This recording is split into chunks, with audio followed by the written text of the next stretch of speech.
Rindu kami padamu ya Rasul, rindu tiada terperi. Berabad jarak darimu ya Rasul, serasa di kau di sini. Cinta ikhlasmu pada manusia bagai cahaya surga. Dapatkah kami membalas cintamu secara bersahaja? Rindu kami padamu ya Rasul, rindu tiada terperi.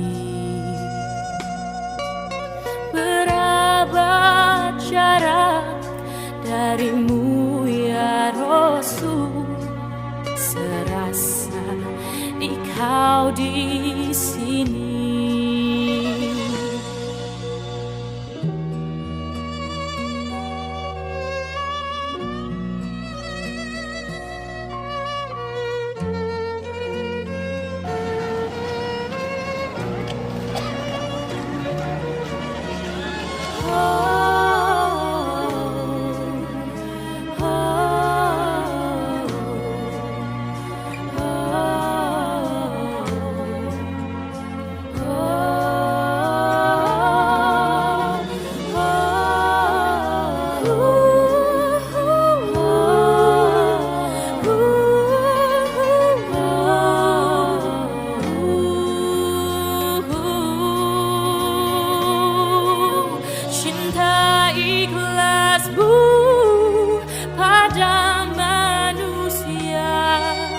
Bagai cahaya surga,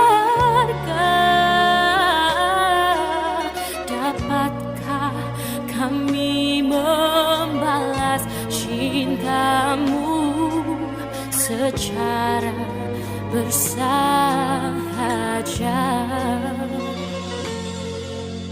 Rindu kami padamu ya Rasul, rindu tiada terperi. Berabad jarak darimu ya Rasul, serasa di kau di sini. Serasa di kau di sini. Serasa di kau di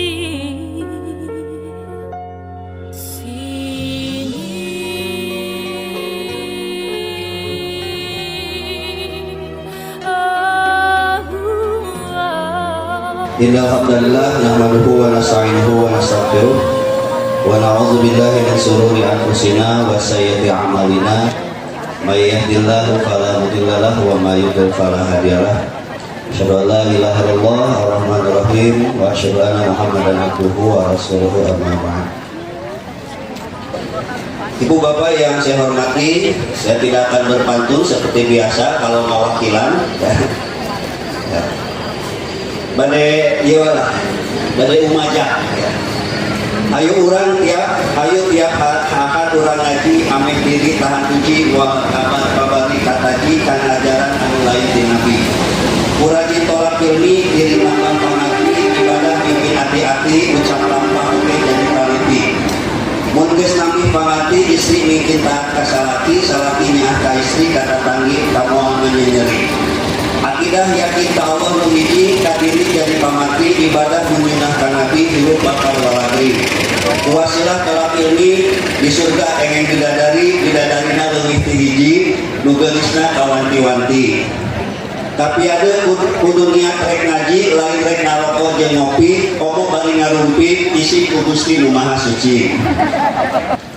Innal hamdalillah nahmaduhu wa nasta'inuhu wa nastaghfiruh wa na'udzu billahi min syururi anfusina wa min sayyiati a'malina may yahdihillahu fala mudilla lahu wa may yudlilhu fala hadiya lahu.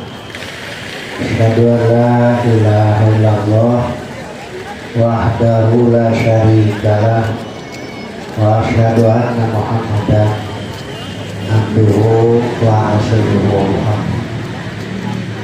Ikhwatul iman rahmatullah. Tema motif dina Quran surat Al-Baqarah, doa Nabi Ibrahim. Rabbana wa ba'ath fihim rasulan minhum. Ya Tuhan kami, utuslah di antara mereka rasul. Ibrahim sangat merasakan sekali pentingnya risalah, pentingnya kehadiran Rasul yang menyampaikan risalah,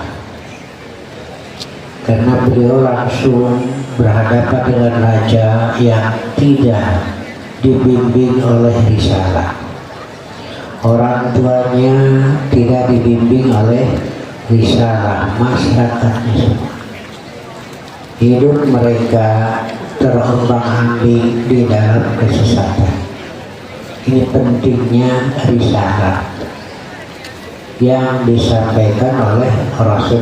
Rasul jabatannya, ajaran yang dibawa oleh Rasul disebut risalah. Begitu. Nah ini pentingnya kehadiran. Makanya Nabi Ibrahim berdoa, Rabbana wa ba'ath fihim rasulan minhum, yang bertugas membacakan ayat-ayat Allah, mengajarkan kitab Allah.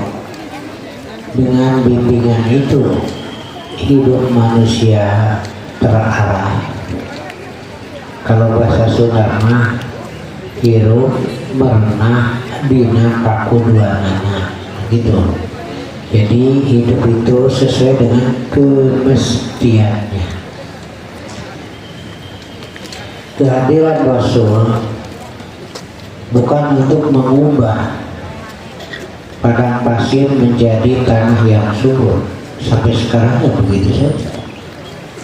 Bukan untuk mengubah gunung batu menjadi hutan yang lebat, tidak. Tapi hadirnya Rasul adalah untuk menghidupkan, menyuburkan jiwa manusia. Nah, itulah yang paling penting. Walaupun Mekah, Madinah tidak subur tanahnya, tapi makmur penduduknya. Di Indonesia subur tanahnya, tapi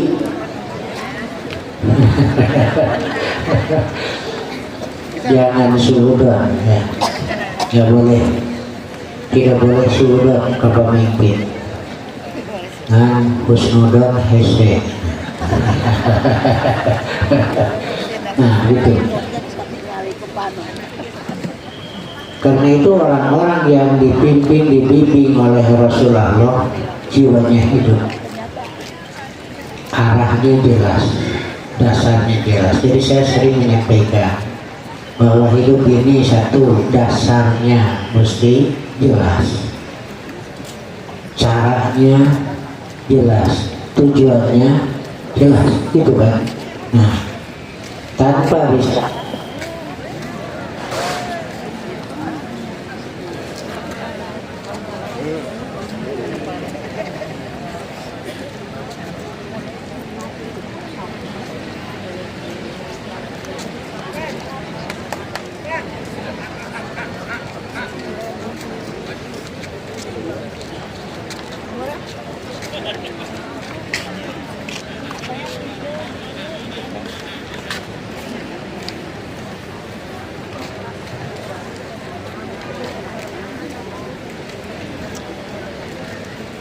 Kita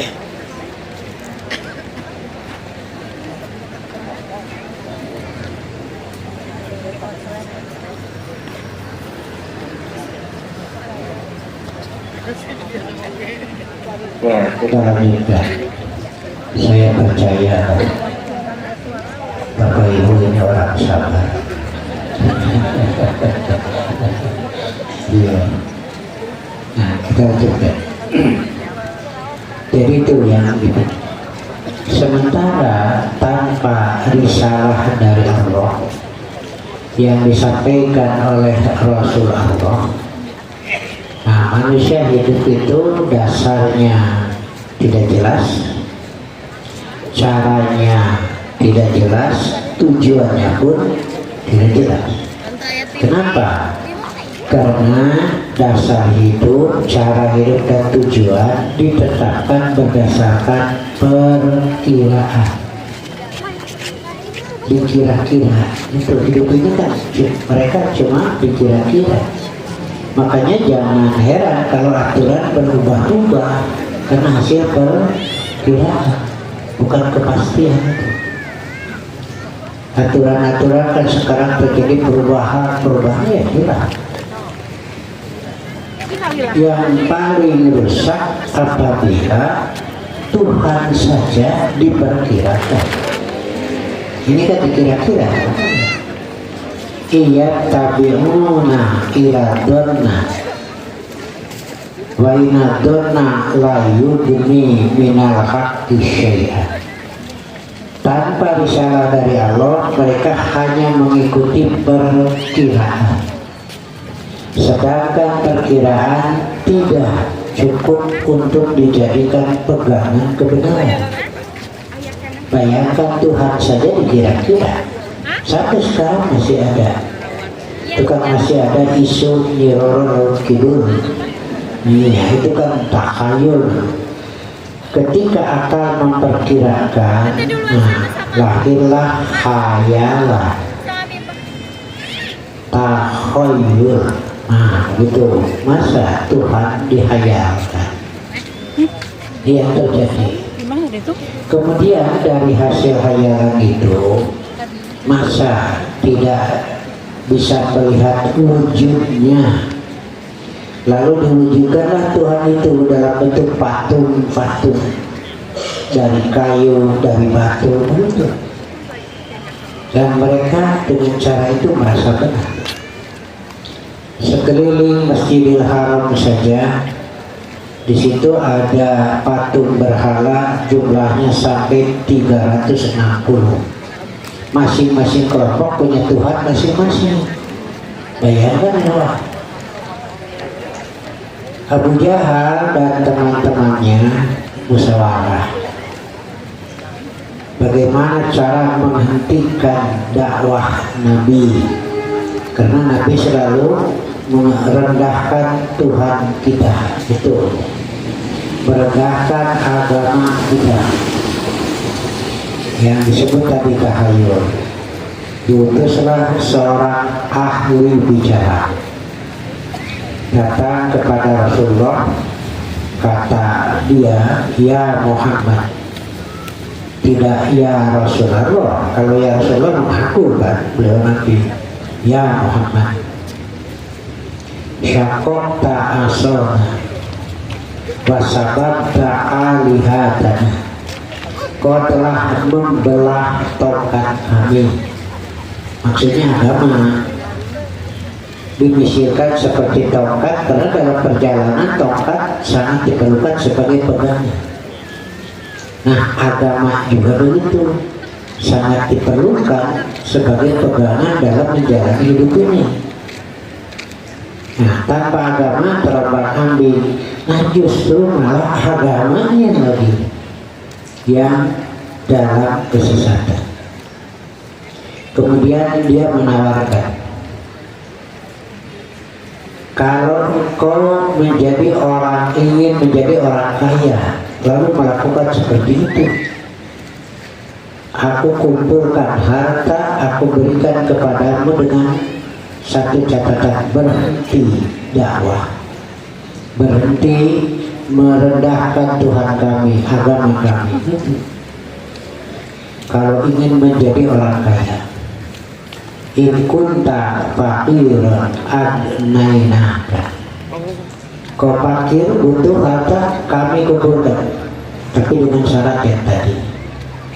Nabi langsung menjawabnya, lastu bifaqir. Nah, aku melakukan ini bukan karena butuh harta, bukan. Siapa yang tidak perlu, tetapi risalah lebih mahal daripada dunia. Nah, begitu ini catatan untuk ustaz-ustaz nih, ya. Jangan sampai ayat-ayat Allah dijual. Karena ada kan ya yang menjual ayat Allah, ya, ditolak langsung. Ya, untuk nabinya kuat, Pak. Makanya risalah terus bisa berjalan. Kalau nabi tidak kuat, udah hancur pada saat itu. Ya, nabi langsung menolak.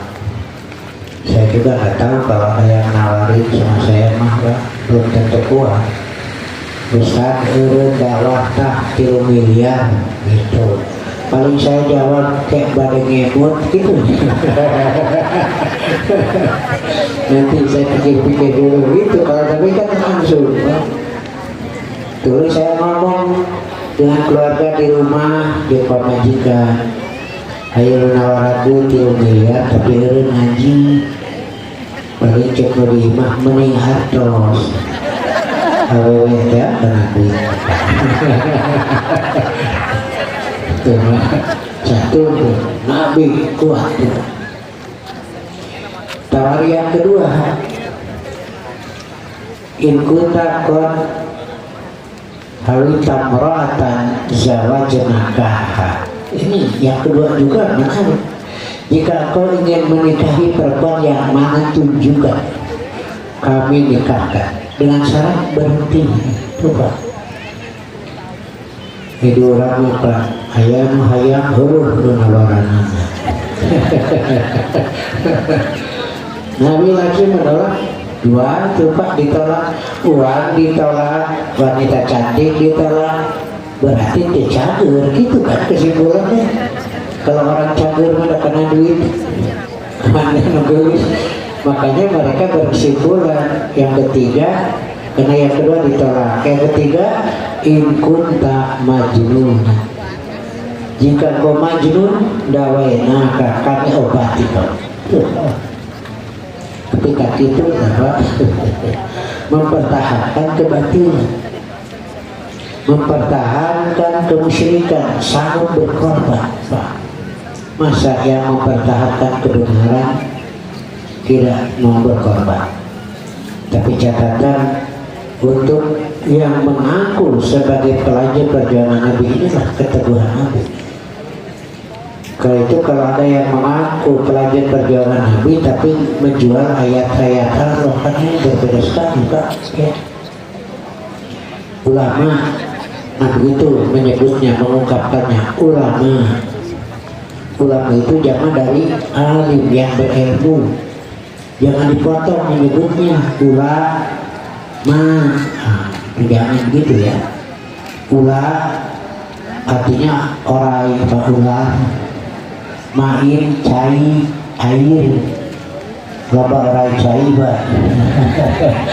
Banyak orang kaget juga. Betul rusaknya gampang Pak. Ya. Nah itulah Rasulullah. Lalu Rasul ini menyampaikan risalah, ajaran. Asalnya kan risalah itu surat. Isinya adalah 5 yang pokok yang sangat diperlukan dalam kehidupan.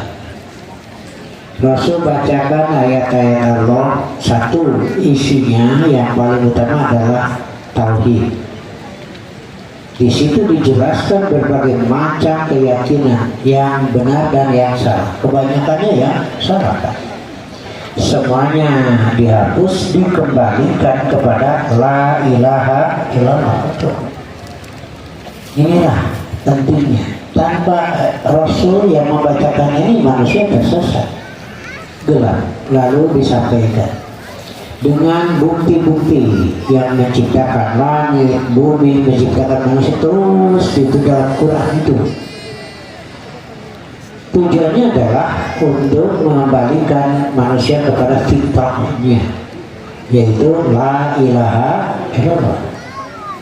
Makanya ada yang memberikan tafsir apa yang dimaksud fitrah, pakim wajhaka bidini hanifah fitratallah. Nah, la ilaha kalau memang semestinya begitu. Nah, inilah yang disampaikan itu. Nah, utusan dari orang kafir termasuk Abu Jahal itu kembali tidak berhasil. Itu hasil Pak, itu segitu ditawaran, itu hasil. Kade bisi kalah mental nih. Ditawaran saja tidak mau, yang aja mental. Kedua tiga hati mah gitu ya. Inilah ya. Makanya kita menetapkan aturan silakan halal dan tidak mengikat. Ya begitu. Kita lanjutkan. Akhirnya musyawarah lagi. Mungkin Tuhan Muhammad ini lebih mahal, karena yang mereka bayangkan Tuhan itu digambarkan dalam bentuk patung dari kayu batu. Mungkin Tuhan Muhammad lebih mahal. Makanya datang lagi dan bertanya, ya Muhammad, apakah Tuhan kau ini dari emas atau dari perak? Karena itu kan khayalan mereka. Dari emas atau dari perak sampai bertahan begitu, karena Tuhan mereka kan dari kayu, dari batu itu. Nabi tidak menjawab. Amin dahabin amin fiddatin. Diam saja. Turunlah Quran surat Al-Ikhlas. Jawabannya itu Qul wallahu ahad Allahus samad lam yalid wa lam yulad wa lam yakul lahu kufuwan ahad. Itu kekuatan surat Al-Ikhlas itu. Surat-surat yang ada dalam Quran diberi nama dengan lafaz yang diambil dari surat itu. Surat Al-Qari'ah, lafaz Al-Qari'ahnya ada. Surat Al-Lahab, surat Al-Baqarah, hanya satu surat yang nama surat tidak diambil lafaznya dari surat itu, yaitu Al-Ikhlas. Lafaz Ikhlasnya tidak ada. Qul huwallahu ahad itu.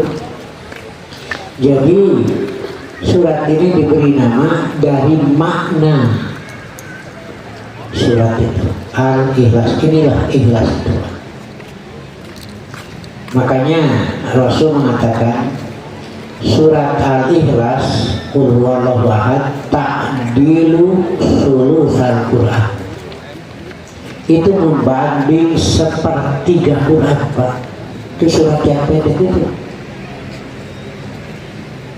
Jadi Bapak kalau mau baca Quran 30 juz, tidak usah baca semuanya, cukup baca 3 kali Al-Ikhlas. Kan membanding sepertiga, nah, baca 3 kali tamat gitu Pak.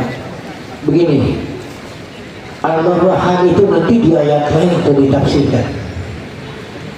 Yang menciptakan ini la ilaha illallah. Allah Muhammad nanti ditafsirkan lagi itu sampai membanding sepertiga Quran.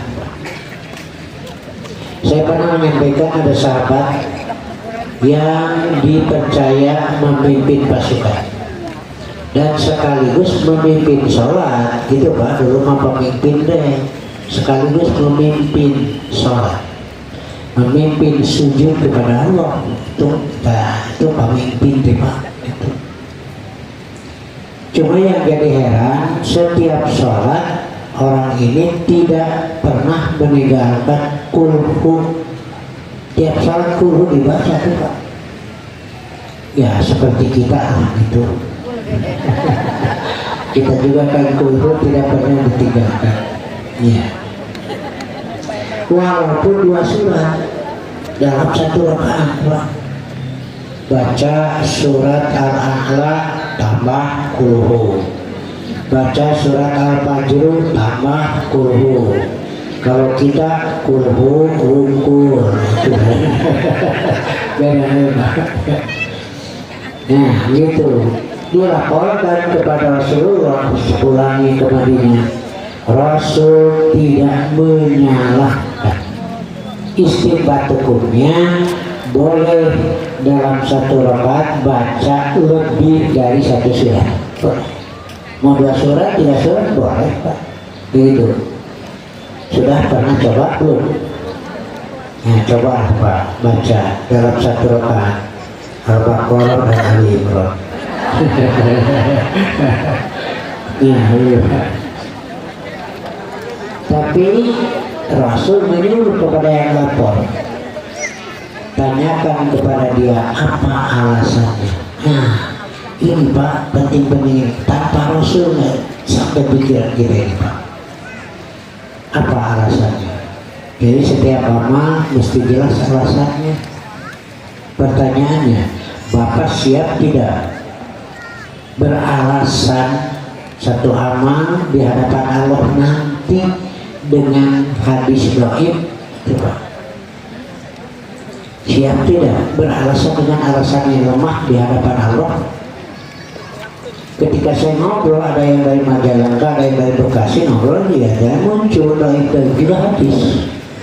Saya tanya, siap tidak Anda beralasan nanti di hadapan Allah dengan hadis lemah, dengan alasan yang lemah? Nah dia Pak, silahkanlah dhaif di hadis, tapi itu pertanyaan siap tidak. Nah baru Pak dia Pak. Makanya kami sengaja berusaha memilih yang sahih, tidak yang dhaif, karena kami harus beralasan di hadapan Allah. Itu Pak. Iya. Ketika ditanyakan, orang itu menjawab, saya cinta kepada surat Al-Ikhlas. Bagaimana sabda Nabi? Dia masuk ke surga karena cinta kepada Qur'an. Wah, dia mah ahli surga kabeh ya. Ya, ahli surga semua. Cinta kepada Qur'an. Cuma beda nanti itu mengerti, itu hukum, Pak. Kenapa? Karena dengan surat itu dimanapun tidak akan lepas dari la ilaha illallah. Walaupun musyrik makin diberdayakan, diramaikan, tidak, Allahu Akbar. Nah, begitu. Walaupun Yahudi Nasara terus mendakwakan Allah punya anak, tidak, lam yalid wa lam gitu. Kapanpun dimanapun jiwa tenang, karena yakin Allah mah segala-galanya. Itu Pak. Waktu asar, waktu itu ada ibu-ibu datang ke rumah saya, langsung nangis. Kata saya, Bu atuh tok ceri ngomong heula. Supaya saya tahu apa sih ceri ya. Ih, cinta sarawe. Naon itu? Itu saya katanya, anak saya dibawa suaminya. Tinggalin atau udah harburannya kalah curi dibawa kemana? Surat jauh ke Bekasi. Suaminya kerja di Bekasi. Itu surat jauh. Mau apa yang bisa Pak? Bukan gitu sah, tapi ya inuma malah gitu beri curi inuma Allah jadi inuma. Kumaha geureukeun. Nah, saya mau tanya Bu, hari di Bekasi Allah beda deui. Nah, karena cicing. Itu channel Ustaz. Aduh, kan di mana saja. Ini milik Allah.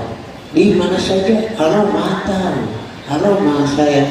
Makanya Bapak Ibu di mana saja yakini Allah. Allah Maha sayang. Inilah yang membuat tenang, tentram menjalani kehidupan di mana saja. Nah, gitu ya. Ini kan disampaikan oleh Rasul kekuatan. Nabi Ibrahim diberi hadiah Siti Hajar. Siti Hajar itu kan dari lingkungan kerajaan, makanan mewah, pengawal siap, bangunan rumah mewah. Lalu dibawa oleh Ibrahim, ditempatkan di lengkong patah. Tidak ada bangunan, tidak ada makanan, tidak ada pepohonan. Bayangkan coba. Kira-kira istri yang seperti apa ridho ditempatkan oleh suami seperti ini? Saya kira tidak akan ada, Pak. Mestinya suami cembari bahasanya kajian mantra, tapi kemudian itu ini pesannya aja dari istana, bayangkan itu.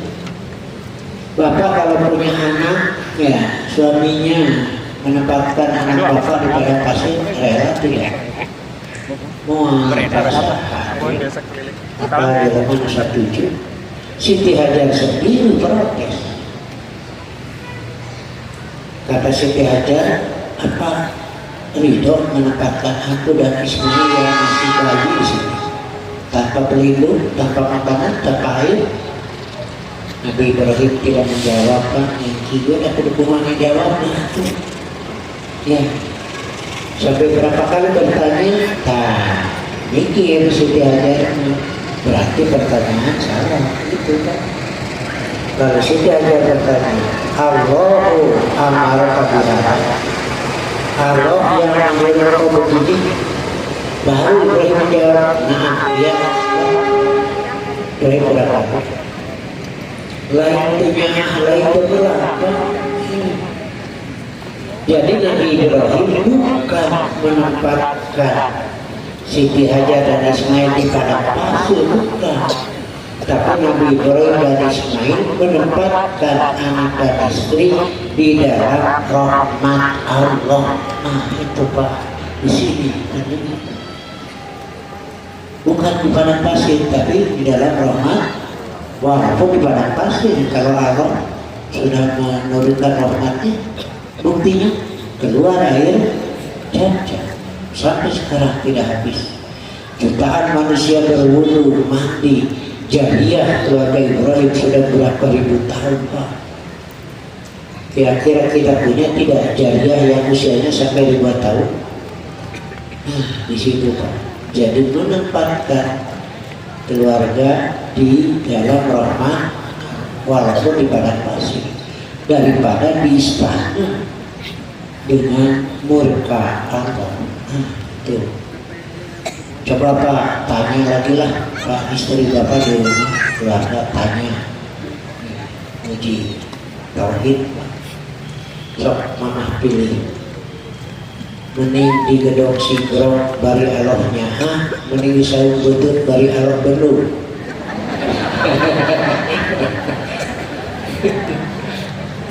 Ya tepat, terkunggu pikiran Pas bang sama Gari. jangan kumuh. Oh ya, Silakan. bilang satu apa memet. Tetapi pada rumah itu dijadikan sebagai tempat yang barokah, yang situ ada roh.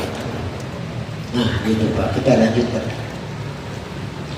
Kemudian mengajarkan Alkitab dan mensucikan. Nah itulah tugas satu. Isinya risalah yang utama adalah tauhid. Semua diterangkan mengenai akidah-akidah yang salah, akidah fasidah. Supaya dilepas, maka ditetapkanlah satu, yaitu Allah. Berulang dalam Quran, membuka pikiran manusia bahwa yang dianggap Tuhan selain Allah tidak bisa memberi manfaat, tidak bisa memberi madarat, tidak berdaya, itu. Nah begitu. Ini yang satu. Kemudian yang kedua, isi risalah yang utama adalah mengenai ibadah, pengabdian. Karena manusia itu sebenarnya adalah Allah. Ini yang disadarkan itu. Malah berulang Allah mengatakan manusia jangankan disebut nambah jasadnya, ya ada, asalnya tidak ada, tanpa amal sekalipun. Kita ini kan dulu tidak ada. hal ata 'alal insan hinu minad dahri lam yakun syai'an asalnya ada. Kok jadi ada sekarang? Siapa yang mengadakan? Itu dikembalikan terus, Pak, supaya manusia tidak salah mengerti. Begitu ya, dari tidak ada menjadi ada. Lalu ada orang-orang yang merasa heran, masa setelah mati hidup lagi, setelah tulang-tulang berantakan bisa hidup lagi nanti. Nah, diterangkan oleh Allah bahwa yang aneh itu bukan nanti tapi sekarang. Kenapa mesti aneh hidup lagi nanti? Mesti anehnya sekarang. Kalau hidup nanti di akhirat dari ada sekarang, ya, dari ada nanti ada di akhirat itu. Sementara sekarang dari tidak ada. Jadi lebih aneh sekarang sebenarnya. Dari tidak ada menjadi ada, sementara di akhirat ada dari ada sekarang. Itu oleh Allah dijelaskan. Itu salah pikiran itu. Nah, begitu Pak. Kemudian menjelaskan tentang ibadah, manusia adalah abid Allah, berulang bukan abid iblis, bukan abid setan, bukan abid jin, bukan abid manusia, bukan abid pemimpin, bukan, semuanya adalah abid Allah. Ketika manusia menempatkan dirinya sebagai abid Allah, maka mengikat kehormatannya dari karomah adamiyah menjadi menjadi karomah diniyah. Sekali lagi Pak, setiap manusia diberi modal yang sama, yaitu karomah. Walaupun karomah, apa karomah itu? Keramat Pak, diulang menjadi keramat itu, kehormatan, kemuliaan. Kambing diciptakan dari tanah, Pak. Kerbau juga dari tanah, ayam juga dari tanah, pepohonan dari manusia dari sama, Pak. Bahwa tong Allah yang domba dulu, ya kan sama dari tanah, begitu. Nah, dari makhluk semua manusia diberi kehormatan dengan akalnya itu. Domba otaknya ada kan, ayam juga ada otak, nanti manusia ada kan. Bisi ayam manggalak perang sayur bahe carekan dasar tebawa otak, cek ayam teboga kuring ada otak Bapak. Yang tidak ada itu apa? Proses memikir. Akal itu yang tidak ada. Entah kadang bisa salah nyarekan kadang mikir itu salah nanti Pak. Tapi yang itu boga otak, nah, tidak tepat Pak. Boga, cuma tidak ada proses. Nah, di manusia ada. Begitu, iya. Nah, ini perlu dibimbing oleh agama. Sebab jika merusak akan lebih Pak, dampak kerusakannya yang dilakukan oleh manusia daripada oleh binatang. Kambing masuk ke kebun orang, paling daun sampo, daun bungkul Pak, beres we. Jelema asup ke kebun batu lain daun bungkul Pak, jeung sampuna jeung pagerna ke suruh di bawah, lebih jahat tuh manusia Bapak ya. Tidak pernah ada berita kambing maling kayu, nggak ada. Yang maling kayu kenal antara itu maling kayu manusia atau kambing? Manusia ya Pak, yang maling ada loba ada ya.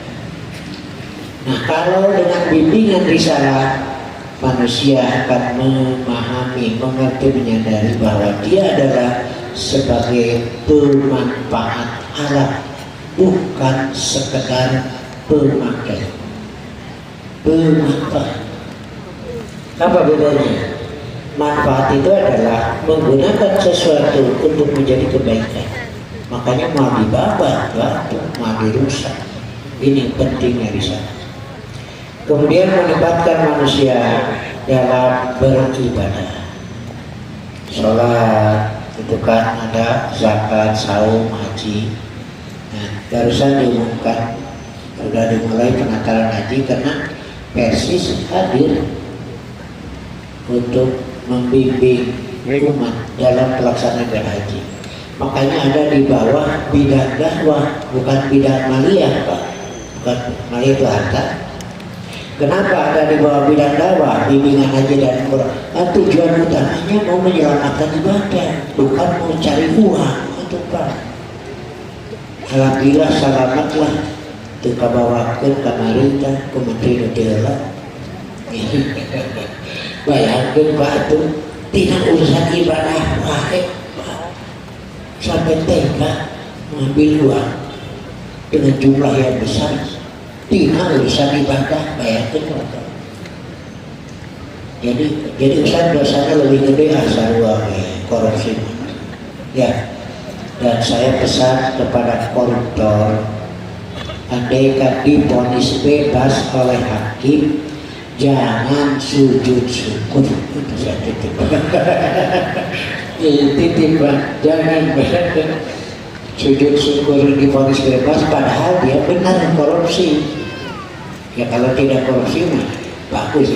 Tapi kalau benar korupsi tapi divonis bebas, jangan sujud syukur, tambah gede dosanya Pak. Iya. Bapak pulang Jumatan, yang lain sudah pulang semua, tinggal Bapak sendirian. Sekarang bagus, berarti tertukar. Dari Bapak membutut. Jangan sujud syukur Pak ya. Dosa tuh. Ibu-ibu belanja ke warung 100.000, hari tukar hitungan 75.000. Datang ke rumah jangan sujud syukur, itu dosa gede. Sujud syukur tidak boleh diwadahi dengan kemaksiatan kedurhakaan. Saya dulu pernah melihat ada kejuaraan putri badminton itu yang dari kita jadi juara dunia itu kan.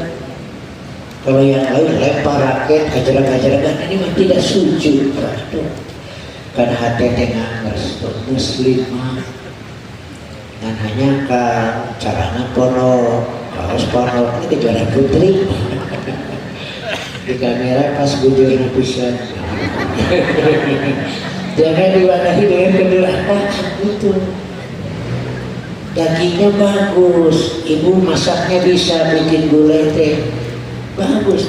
Cuma wadahnya pispot. Wadahnya bersih, belum dipakai, tapi tidak layak tuh Pak. Sok asongkeun ka salaki, cek salaki teh nya bukan tinggal 5 daging, mau kabayangkeun lain. Gitu Pak. Ini 1, 2 ya. Ibadah. Ibadah juga berfungsi menghidupkan tauhid. Ya. Jadi kalau tauhid tanpa ibadah kering, ibadah tanpa tauhid tidak berpahala. Nah ini nggak bisa dipisahkan. Makanya dalam Quran surat Al-Bayyinah dan surat lain diterimanya ibadah satu ikhlas dan yang kedua muwafaqah, sesuai dengan syariat. Ya. Itu yang kedua, pentingnya risalah yang disampaikan oleh Rasul. Jadi saya sampaikan maknanya saja, ayat itu silakan baca. Kemudian dalam ibadah itu dibagi menurut para ulama dan setelah kita baca, ada ibadah yang murni dari Allah, kita tidak diberi kewenangan untuk mengubah, menambah atau mengurang. Sudah begitu saja sudah disebut ibadah mahdoh. Nanti ada lagi ibadah kepada Allah, tapi caranya waktunya diserahkan pada kita. Seperti suami memberi nafkah kepada keluarga, itu kan ibadah Pak. Nah, kalau ibadah mahdoh tinggal melaksanakan saja. Jangan ada upaya mengutak-atik. Ya. Contoh sholat. Yang menentukan waktu Allah tuh Pak, bukan Nabi. Kan ini hanya Rasul penyampai. Yang menentukan jumlah rakaatnya Allah. Yang menentukan gerakan Allah.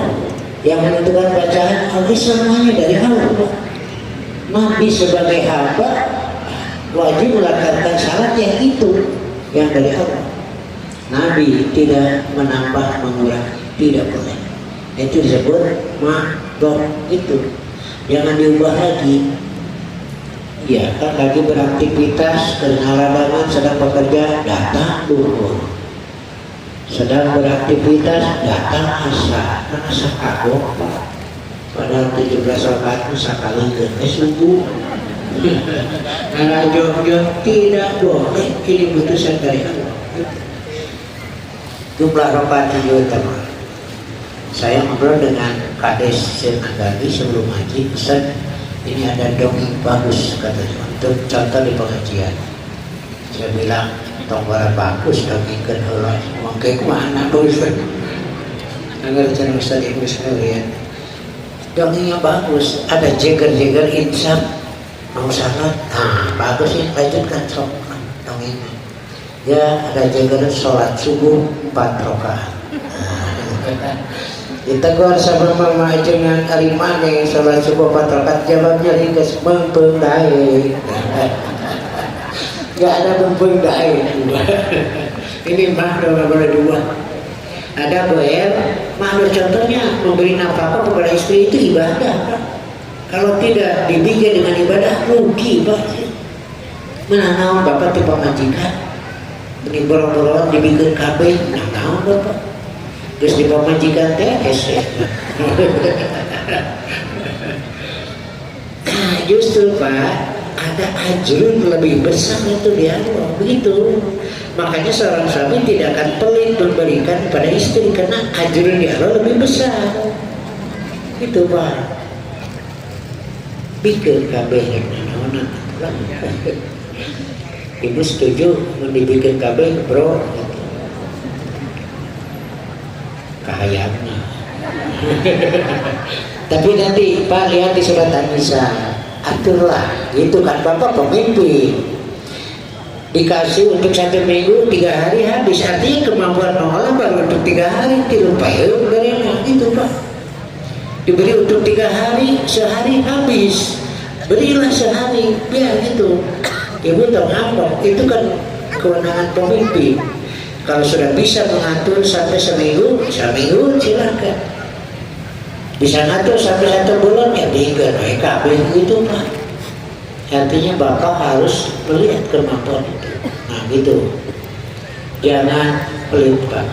Sampai Nabi mengatakan sesuap makanan yang dimakan oleh istri kamu, kata Nabi, bagi kamu sedekah, ajrunnya di Allah. Itu Pak. Sahuap eta teh.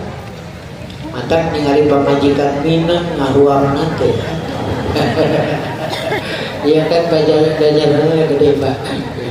Kayaknya antar itu. Gitu. Ada seorang perempuan lapor pada Nabi, menceritakan kejelekan suami. Catatan ya, kejelekan di rumah tangga jangan dibawa keluar, kecuali jika mencari solusi kepada orang yang bisa mengasih nasihat. Jangan diubah, nggak boleh itu.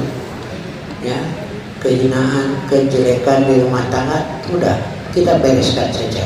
Gitu Pak. Jual ngomong kata tetangga teh ibu kade. Ibu tehnya kasalaki. Biasanya jam 4 geus balik ya, jam 5 acan meni melah. Bisi aya naon di jalan. Tuh kan bagus. Ngomong kata tetangga bisa loba pikiran ibu. Sekarang Cek ibu teh biasanya jam 4 balik geus jam 5 meni melah aya naon. Cek tetangga yang kata lalaki teh sakit mah. Maksum bukan. Pikiran ibu kan bisa robah atuh. Jo kabayangkeun teh goreng ngomong kayak menjadi anaknya. Mun seberang malu omong. Oh, jarang eta deui. Ini diarahkan. ibadah goer, istri juga melayani suami itu adalah ibadah goer. Silakan diatur caranya gitu. Jika ibu-ibu melayani suami tidak dibikin dalam ibadah peradok, rugi dari suami sih dapat apa? Kalaupun dapat harta akan ditinggalkan. Kalau tidak dapat pahala, rugi hidup itu. Ibu tempat bareta waktu nikah teh gelis, tuh nuturkeun salaki boga anak.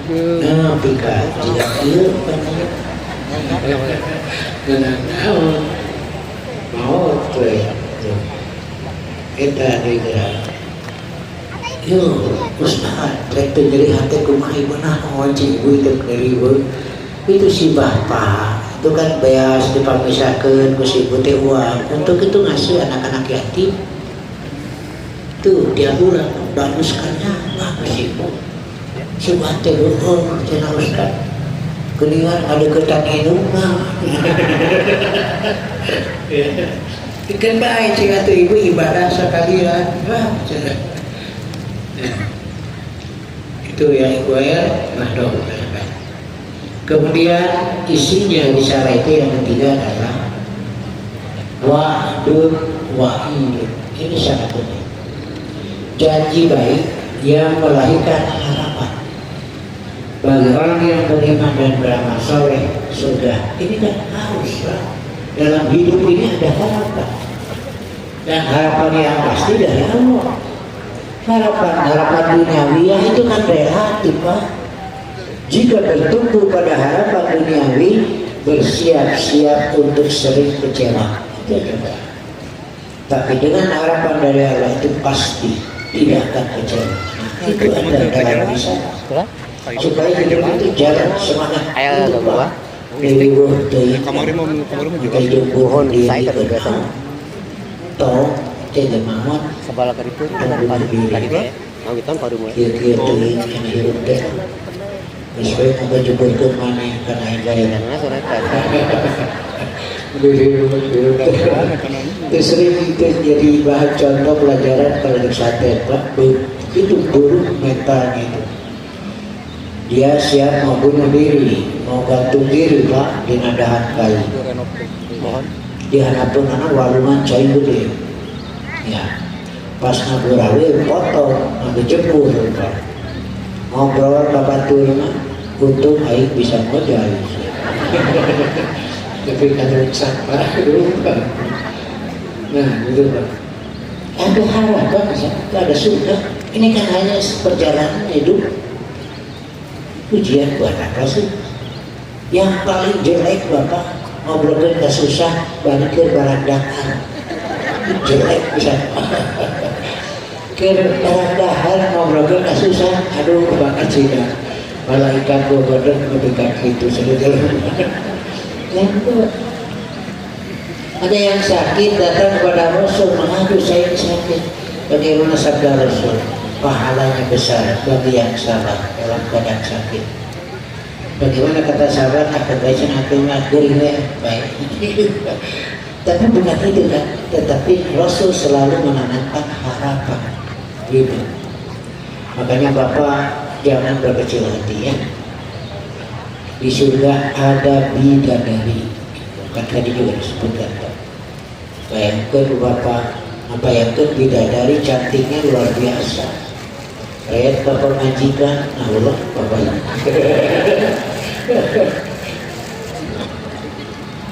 Hari diajak ke surga mesti ngadokan.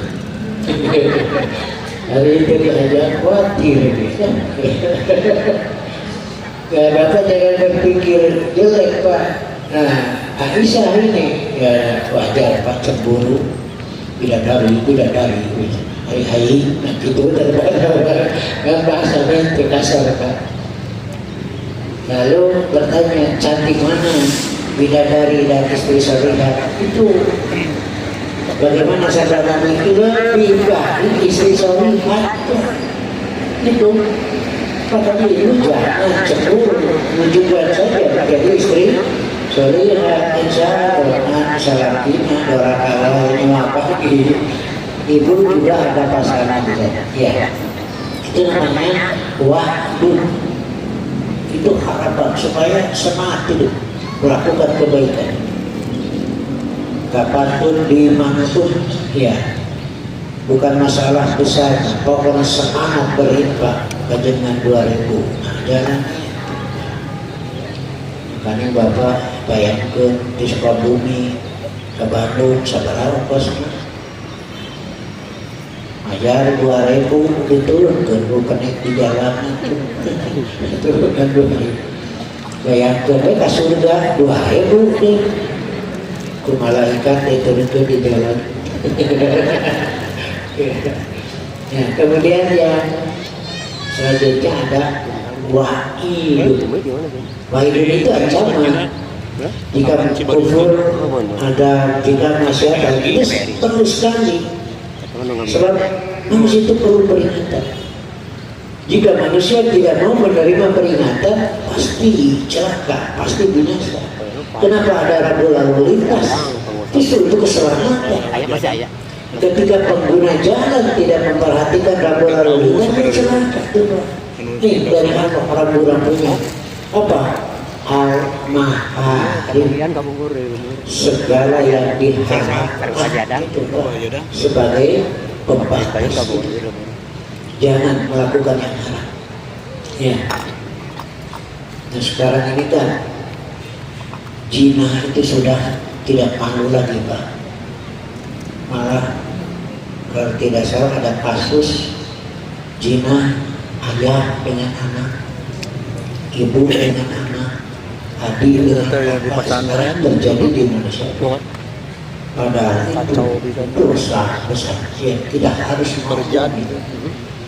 Dan juga kalau bisa pemerintah itu menghentikanlah tayangan-tayangan pornografi itu kan bisa mendorong ya, kurang ngomong terus tapi di sisi lain justru sengaja ditayangkan tayangan-tayangan yang perzinahan anak yang bapak kan satu di antara putusan Dewan Hisbah tentang lagu-lagu nyanyian boleh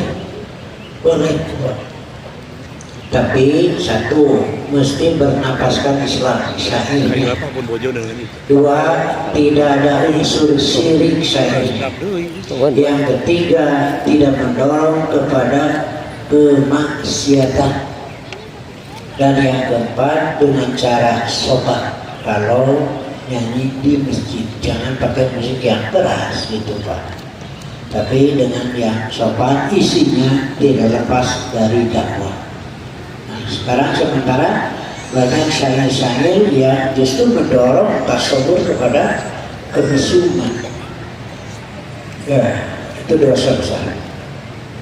Wala taqrabu zina gitu. Makanya dibuka pintu nikah. Mestinya begitu Pak. Dipersempit pintu zina. Kenapa? Boleh ta'adud beristri lebih dari satu, itu dibuka pintu nikah. Mempersempit pintu zina itu. Jadi ada yang mau beristri tambah boleh, silakan. Apakah harus minta izin kepada yang tua? Tidak ada dalilnya. Tidak minta izin. Lo ayah dalil mah minta dihapula. Iya. Tapi Quran sudah mengisyaratkan Pain itu Allah ta'dilu bahwa jika kamu takut tidak adil maka satu saja itu Pak. Jodoh Ustaz beralasan mereka nyahoan adil jeung teu kumaha ari camprak mah. Ya alasan menggulang Pak. Ya. Saya juga bisa patuh Pak. Ya. Leles kadumara buah batu dari kolot, es di nomora nyatu di kolot. Ya, kemudian yang keempat adalah petunjuk jalan keselamatan dan cara menempuhnya. Ada siratal mustaqim, ini jalan yang lurus. Bagaimana cara menempuhnya? Ikuti Rasulullah. Tuh. Sebab jika kita menentukan langkah sendiri pasti salah. Makanya sengaja Rasul itu beliau berfungsi juga sebagai penuntut. Ikut saja Rasulullah. Bersyukur, banyak orang yang mau bersyukur tapi caranya tidak ada yang lebih baik cara bersyukur kecuali Rasulullah. Ya udah ikuti Rasulullah saja. Ya karena tidak sedikit ya bersyukur tetapi caranya sudah berbeda. Nah itu yang keempat ya. Jadi petunjuk jalan keselamatan dan cara menempuhnya. Bagaimana caranya? Ikuti Rasul saja. Kemudian yang kelima, kisah orang-orang terdahulu supaya bisa mengambil ibrah pelajaran. Ada Fir'aun dengan istrinya berbeda jarak. Nabi Nuh dengan istri dan anak berbeda jarak. Nabi Hud dengan istri berbeda jarak. Nabi Ibrahim dengan istri sejarak. Ya, Nabi Muhammad dengan istrinya sejalan. Istrinya berapa? Saat itu lomba itu bisa mimpin pamajikan beda surga. Orang pamajikan hiji ribu. Diajak ke surga hararese tinggal ke belakang. Ada ayat beda dari ini. Atau sebaliknya Asia dalam ketauhidan Fir'aun tidak. Ibu-ibu jangan sampai terpengaruh oleh suami melepaskan akidah yang sehat, jalan terus. Nah begitulah. Jadi pentingnya Rasul dalam kehidupan manusia menyampaikan risalah dengan isi risalah yang utama satu, akidah, tauhid. Ini penting sekali. Ini yang disampaikan oleh Rasul. Kedua, ibadah. Yang ketiga, janji baik yang melahirkan harapan dan ancaman supaya berhenti dari keburukan. Yang keempat, petunjuk jalan keselamatan dan cara menempuhnya. Dan yang kelima, kisah-kisah dalam Quran untuk dijadikan ibrah pelajaran bagi kita semua. Ya Rasul, rindu tiada terperi. Berabad jarak darimu ya Rasul, serasa di kau di sini. Cinta ikhlasmu pada manusia bagai cahaya suarga. Dapatkah kami membalas cintamu secara bersahaja? Rindu kami padamu ya Rasul, rindu tiada terperi. Berabad jarak darimu ya Rasul, serasa di kau di sini.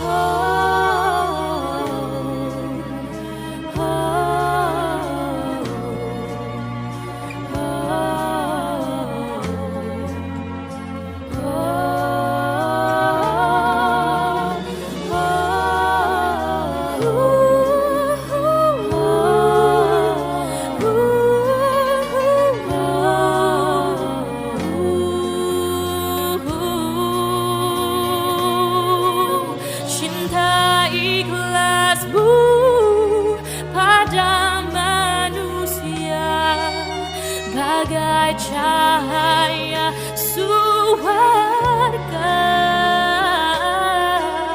Dapatkah kami membalas cintamu secara bersahaja?